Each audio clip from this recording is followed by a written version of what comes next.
Chong! Woo! Ayan, ayan. Kalayan! Kamayan! Thank you. Thank you, sir. Before I start, let me pay tribute to Ate Claire, Miss Maharlika, for trailblazing this fight. When no one else was willing to stand up and fight and speak, Ate Claire was there to start it all. Please give her our biggest welcome. Ate Claire, thank you.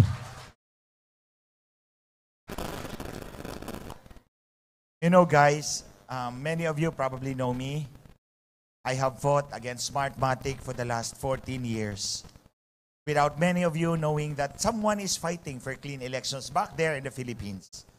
Because I know that elections, you see, we live in a democratic space, both here in the United States and in the Philippines. In that democracy, it's palagi nating sinasabi, the power of government emanates from the people. Di po ba? Tama ba ako? Oh, the power of government emanates from the people. What bigger proof is there to prove that the power of government emanates from the people is that we hold regular elections, both here in the United States and in the Philippines. Here you have it every 4 years. There we have it every 6 years for president. Now, we get to choose our leader to exercise the collective political power of every citizen of a country, in the United States or in the Philippines. That's exactly what I'm fighting for, to make our elections clean, because someone there in Malacanang must be worthy of the trust of our people. Kasi kung wala na tayong trust sa kanya, kung sinira niya ang mandato niya, babawiin natin yan sa kanya. Di po ba? Karapatan ng bawat Pilipino na bawiin natin dahil sa eleksyon, pinapahiram lang natin yan sa kanila. They don't own it. It does not pass by succession because we are not royalty. We are not a monarchy. We are a republican democracy where power resides in the people. Pinapahiram lang natin yan sa kanila bawat eleksyon. And after a set period, babawiin natin, papahiram ulit natin sa iba na may tiwala tayo. Lahat tayo nagtiwala sa kanila. Diba? Lahat tayo nabudol. So why am I here? Because I want to give testimony na nung eleksyon ng 2022, minanipula nila yung election system para pumabor kay Marcos Jr. I'm here, ilang beses ko na to sinabi, para I repeat it again, in flesh and blood before you, na Marcos Jr. does not deserve the trust of the Filipino people. At babawiin natin yan sooner or later. Di po ba? Sa tamang panahon. Mamaya na pagkatapos ng video. Oh. Mamaya na pagkatapos ng video, simulan natin, di ba? Wait. Yung video, icing on the cake na lang yan. Because the reason why we need to remove it from him is because he did not earn it. Oh, ayon kay Lisa Marcos, siya mismo umamin sa akin, personal. I'm going to have a meeting with the owners of Smartmatic. I need 2 technical guys with me. Tapos sabay duro sa akin, but not you because they hate you so much. So ano bang pag-uusapan nila na hindi ako pwedeng sumama? 6 na taon niyo akong kasama. 6 na taon akong nag-google sa inyo ng panahon, ng effort, na wala kayong binayad sa akin kahit piso. Tapos ngayon sabihin mo, hindi ka pwede. So hindi sila magbibilang ng boto. Kaya hindi ako pwede because mamanipulahin nila ang boto. And I will not agree to that. So after the elections, yung grupo ni General Reo found out the evidence. More than 30,000 precincts in the Philippines were transmitting from only one IP address. 98.6% of all precincts in Metro Manila transmitted from only one and the same IP address. 96% in Cavite, 86% in Batangas, all transmitted from only one IP address. What does it mean? Ang resulta ay galing lang sa isang IP address, galing lang sa isang MAC. If I recall exactly, doon sa office namin sa Cybergate, isang floor doon, 10th floor, nandun kami. Nandun ako. Para kaming call center, daming computers na kahilera, Region 1, Region 2, Region 3, Region 4, para magbilang ng boto para kay Marcos. But, there is one small room in that entire 10th floor.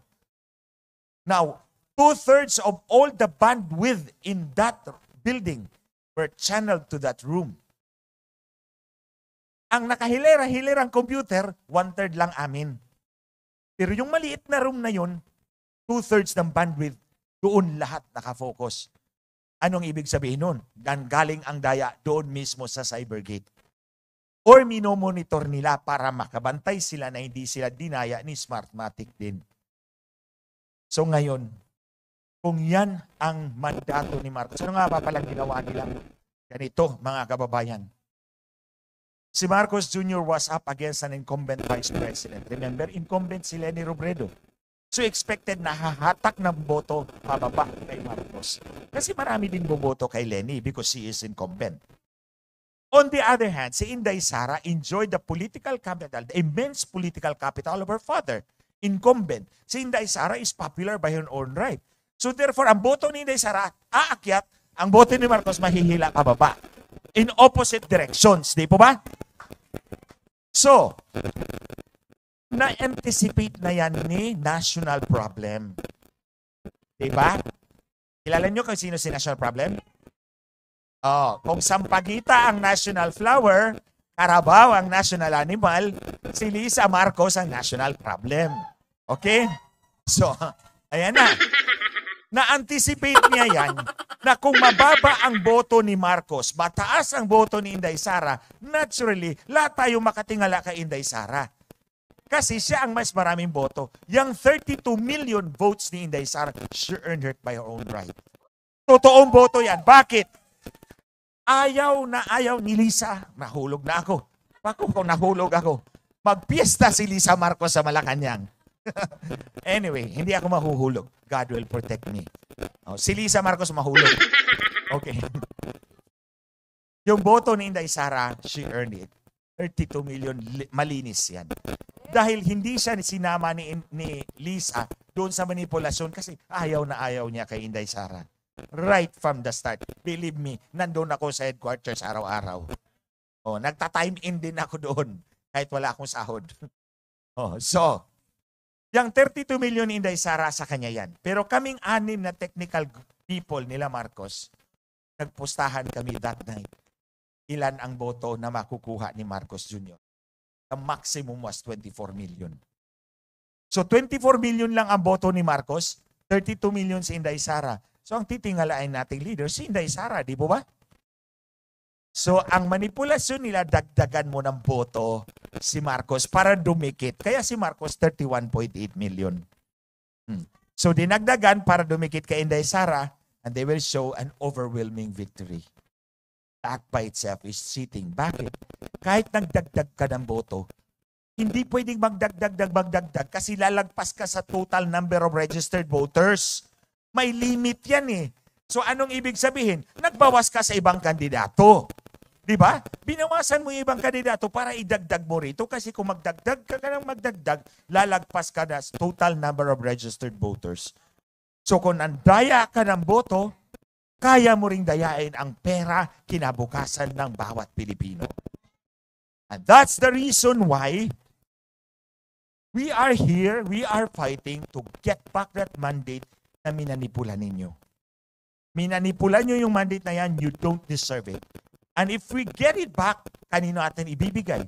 Siyempre, the one who was legitimately elected to the next highest position of the land. Si Inday Sara, walang iba. Kasi malinis naman yung kapag kapanalo niya. Dagdag na lang po yung pagkabangag. Kasi, hindi pwede. Ano na lang kayang sasabihin ng mga Amerikano sa atin, kung ang ating Pangulo ay nagba. Nga. And besides, ito pa, Si national problem ang nagpapatakbo ng ating bansa. Hindi si Bangag. Bangag nga eh. Oh, now we are treated to the spectacle of a person who didn't file a certificate of candidacy but is effectively controlling the presidency. Kilala ko yung mag-asawa na yan. I've spent many months having dinner with them. Intimate dinners with them. Amin kami, yung mag-asawang dalawa. Ako nasa gilid ni Lisa Marcos palagi. Kasi si buddy niya ako eh. Okay nga, sabi ni Harry Roque sa akin, BFF daw ako ni Lisa Marcos. That was before. Ngayon, gusto ko na siyang sampalin. Sampalin. Nga pala, maraming salamat sa nagpadala ng yung parang chopping board ng manok o karne. Yun daw ang pagsampal kay Lisa. if we do that, mga kababayan, if we do that out of indignation. Not of personal spite, not out of malice, but of national indignation. Bakit ikaw ang magpapatakbo ng bansa na wala ka namang mandato? Ikaw nga ang numero unong nagmamanipula ng mga mandato. Actually, before that, minanipula din niya yung protesta ni Marcos Jr. And I can say that to you with all honesty dahil ako ang inutusan niya. Inantay ko na lang na may panglima akong disbarment kasi doon ko ipapasok yung aking affidavit. Kaya nga, hindi na tumubo yung disbarment ko eh. Hanggang 4 na lang eh. Kasi nagsalita ako sa Davao, may disbarment ako. Nagsalita ako sa Tagum, may disbarment ako. Thank you kay Ma'am Renzi sa pangkapi. Good evening, Miss Cruz sa Bukid, pangkapi, BFF po para sa iyo. We support through DDS. Like you, mabuhay tayong lahat and God bless us all. Salamat po. Sa Cebu, may disbarment ako. Sa Dumaguete, masahol yun.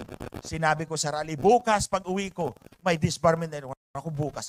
Ang Supreme Court nandyan sa harap ng gate ko, nag-serve ng pang-4 na disbarment. Tapos nung nag-interview ka ako kay Ate Claire, sabi ko, Lisa, hindi pwedeng ikaw lang magkaso-kaso sa akin ha. Sa next na disbarment mo, isisingit ko na yung manipulasyon mo sa Korte Suprema mismo. You were trying to manipulate the Supreme Court to get that power. And now you succeeded in manipulating the election system to get that power. And what do they want to do? Maintain their hold on power. That is why you see ang Chacha. To extend themselves in power. That's why you see yung si Tambayuda. Tambalos-los nagbibigay ng ayuda. Tambayuda. Sinisingit between the father and the son. Kasi ang son is, yun yung ultimate goal ni Lisa Marcos eh. Gawing pangulo ang anak. Kung hindi pa rin, i-provoke ang China para pag magkagulo, declare ng emergency rule. Walang eleksyon. These are all the scenarios that are playing in their mind.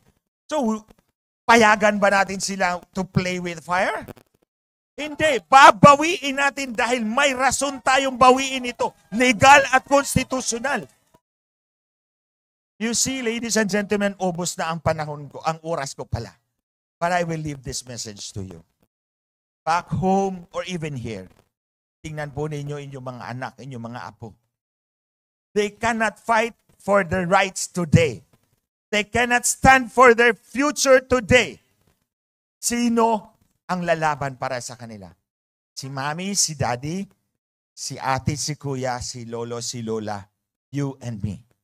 That's why we are here. Bawiin natin sa kanila ang kapangyarihang minanipula nila dahil they don't deserve it.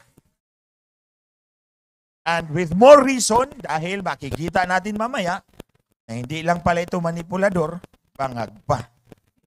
So with that, ladies and gentlemen, I thank you for your time, for your presence, for your willingness to stand up for your country, even if you are far away. Because wherever a Filipino is, our heart will always be for our beloved country. Thank you, ladies and gentlemen.